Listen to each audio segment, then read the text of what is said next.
पंजाब में तब्दीली को मंतकी अंजाम तक पहुंचाने की तैयारी।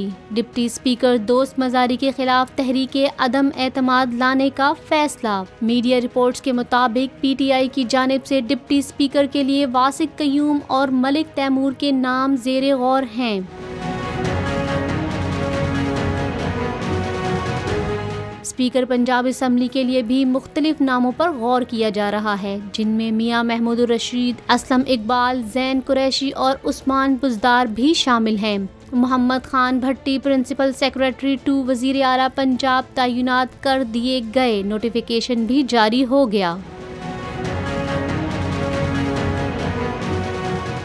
नौमुंतखब वज़ीर आला पंजाब ने गुज़िश्ता रोज़ हलफ उठाया। सदर आरिफ अलवी ने ईवान सदर इस्लामाबाद में उनसे हलफ लिया। गुज़िश्ता रोज़ जब परवेज़ इलाही सुप्रीम कोर्ट के हुक्म पर वज़ीर आला पंजाब का हलफ उठाने गवर्नर हाउस पहुँचे तो गवर्नर हाउस के गेट बंद मिले। परवेज़ इलाही को दाखिले की इजाज़त नहीं मिली। गवर्नर पंजाब बलीगुर रहमान ने परवेज़ इलाही से हलफ लेने से इनकार कर दिया था।